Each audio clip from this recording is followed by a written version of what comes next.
Got my eyes straight ahead, got my head in the game. With the red light on, I'm just waiting for the change. Keep my head down low. You know what I find the most annoying thing about the story I'm going to talk about today is the way we're all our the way our media are reporting on it.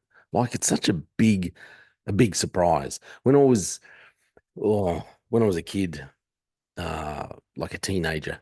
So I started going to high school, and I got involved with a guy, a friend. So I had a friend. I'll call him Frankie. Call him Frankie, just so I don't know if he's alive or dead or what. So I'll call him Frankie anyway. So him and I used to hang out.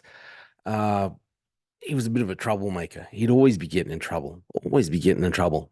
I remember one day, uh, I was riding home. I'd gone to a different suburb, and I'd actually gone to I used to get tutored for math. So I'd gone to my tutoring over in this other suburb for math, and then I think I was walking. Well, I can't remember walking or riding home. I get bailed up by this adult, like he's probably late 20s, early 30s.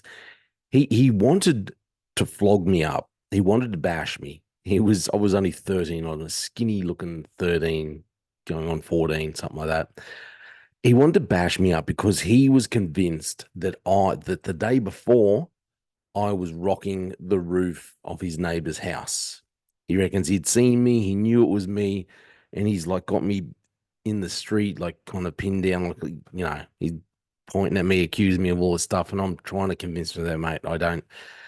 And then he's describing. He said, "Yep, I saw you yesterday. Saw you, recognized you," and he's describing what I looked like and riding past. And then I'm like, in my mind, I thought, you know what? That was flipping Frankie. It was. It had to. I reckon it was him because he lived in that area. And this is the kind of stupid things he would do. And I thought, so anyway, I finally gotten out of it. I went home. The next day, I'm at school. I hit Frankie up, and then he's laughing. Yep, that was me. Rocked the roof of some person's house for whatever reason. It's just the kind of stupid. And I just thought, but it kind of scared me a bit because I thought, man, I nearly got flogged because of something he did.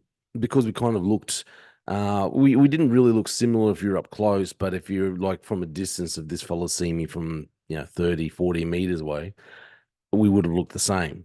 Similar coloring, black hair, very similar height and build. And I just thought, this fella's going to get me in trouble. I got to stop hanging out with him. Yeah, so a few years later, uh, I just finished school, and that, and I'm with my parents. We're going on a family holiday. It's probably one of our last family holidays, as in all of us together. So I'm only just young adult, around 18, something like that. I remember we're driving down to the Gold Coast, and my father's driving. I remember driving past the area where my old high school, one of the first high schools I went to, where that was.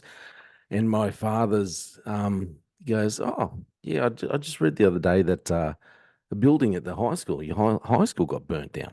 I'm like, oh, first thing that flashes into my mind is, I bet you Frankie did it. I bet you he had something to do with it. A few days later, just happened to, or just happened to run into another person that I went to that high school with. I asked him about the building getting burnt down. He said, "Yeah, Frankie did it." It's not funny. I shouldn't, but it didn't surprise me. I was sitting there going, you could see Frankie was bad news. I knew he was bad news.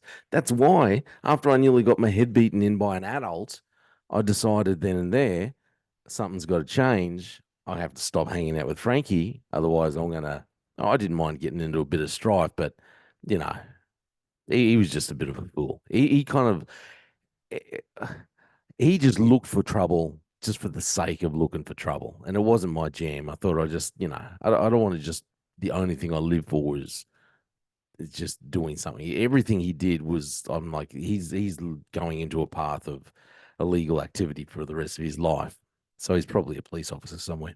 Um, but I'm saying all this, it didn't surprise me that Frankie had burnt down the school. I knew very well. I knew what Frankie was like. It didn't surprise me. I thought this is the guy. He was the one that rocked the roof. Sure enough, he's the rock the roof. I knew Frankie's nature. Frankie was not going to change. So I find it a little annoying to wind back to wrap back to what I want to talk about. This article, and it's been all over the news this week, and the Australian media talking as if this is such a surprise. Who ever would have thought this? This headline: An Australian politician sold out the nation to foreign spies. Now the country responsible for turning one of our own against us can be revealed. Bum, bum, bum. I mean, please. I read this story a couple of days ago before they were talking about uh, which nation was. No one was actually naming the nation.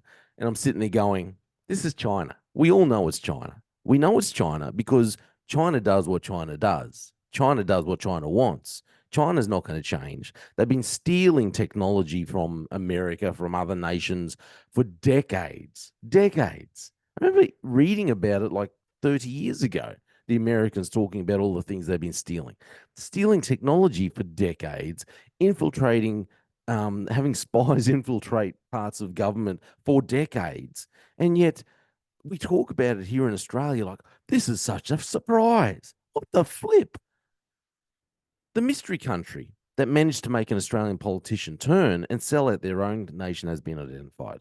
China has been revealed as the country behind what ASIO Director General Mike Burgess, he's the guy who was talking about yesterday, the one that decided was a part of charging an autistic kid.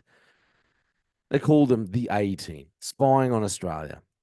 Mr. Burgess first revealed last Wednesday night that an ex politician had become caught up in aspiring but remained tight lipped about their identity. You know what I hate about this story? Let's not pretend like no one didn't realize the first time when this story first came out that it was going to be China. We've known what China is like for decades, and yet we still pretend, our politicians pretend, that we can trust the Chinese Communist Party, all because they want the Chinese Communist Party money. That's all they care about.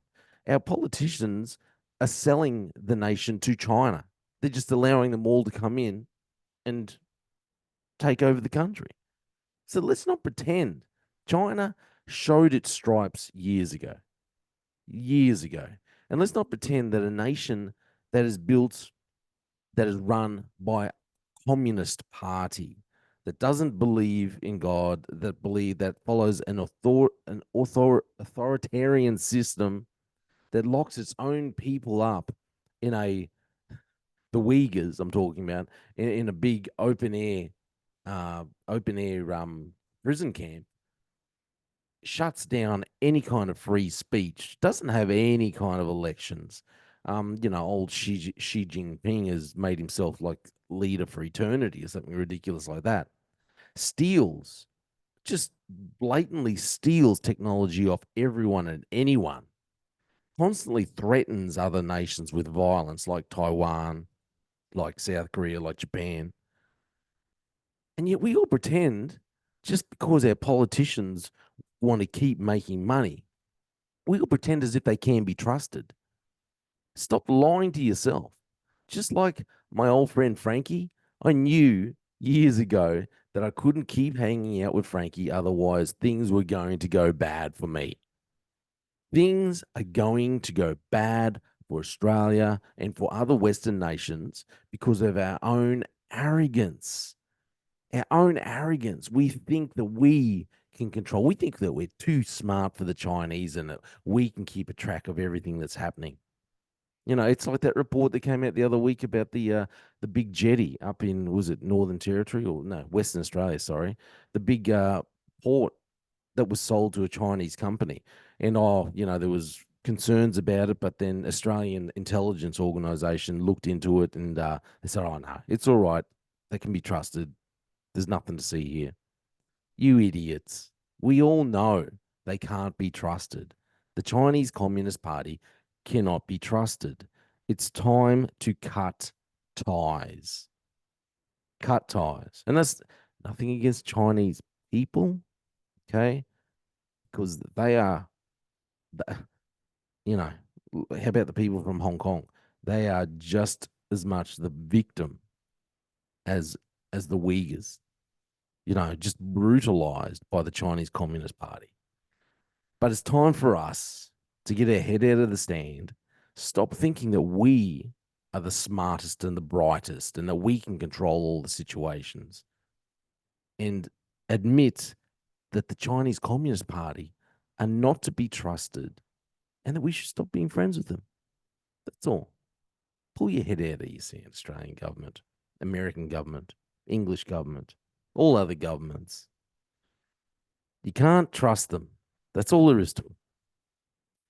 I'm Jay Fallon. Thanks for living. Thanks for listening to The Slippery Slope. They just fuel a desire that will take me higher. I'm on fire because nothing's gonna